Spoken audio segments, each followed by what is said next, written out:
আমাদের IT Kitabul union, আমাদের IT banking ইউনিয়নের সহ সম্পাদক কংগ্রেস সনাতন সংগঠন যাচ্ছেন সার্বজনীন এবং আলোচনা করার জন্য।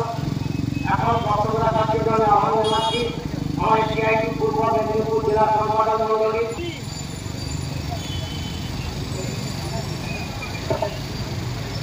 নেতৃত্ব দেন এবং যতগুলো উপস্থিত আমাদের এই সমন্বয় যতগুলি শ্রমিক কর্মচারী বন্ধুগণ, আমার মায়েরা, বোনেরা, ভাইয়েরা, বন্ধুরা, অভিভাবক সবাইকেই আমরা সিআইটির পক্ষ থেকে সংগ্রাম কৃতজ্ঞতা জানাচ্ছি।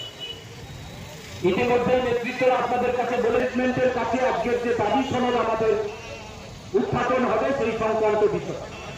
এখানে যারাই বসে আছেন, যারা সাইকেল নিয়ে বেরোচ্ছেন, সবাই আমরা একটা যন্ত্রণার মধ্যে আছি। সেই যন্ত্রণা হচ্ছে এই পরিস্থিতিতে দাঁড়িয়ে আর আমাদের প্রত্যেক দিনের যে অবস্থা ঘটছে তার সঙ্গে কোনোটারই সামঞ্জস্যপূর্ণ নয়। আজকের এখানে ঠিকা শ্রমিকরা আছে যারা দীর্ঘ প্রায় ৩-৪ বছর ধরে লড়াই করছে, তাদের এখনো পর্যন্ত দাবি সনদ। আমরা ম্যানেজমেন্টের কাছে বারে গেছি, আমাদের প্রতিনিধিরা গেছে, বারে কথা হচ্ছে দেখছি করছি, দেখছি করছি। এই দেখছি করছি করতে করতে উনি অবাক হয়ে তাকিয়েছিলেন।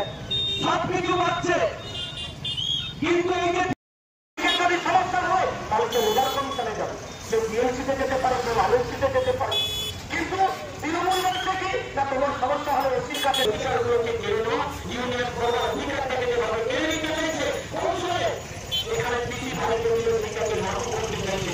আর কিছু আমরা লড়াইটা করতে হচ্ছে পশ্চিমবঙ্গ জুড়ে দেওয়ার জন্য কথা তৈরি হয়েছে। ছেলেমেয়েরা বিদ্যুৎ স্কুলে যেতে পারছে না, স্কুল বন্ধ হয়েছে। ত্রিপুরে ৫৫টা প্রাইমারি স্কুল বন্ধ হয়েছে। আর শুনে রাখুন ২০১১ সাল থেকে ২০২৫ সাল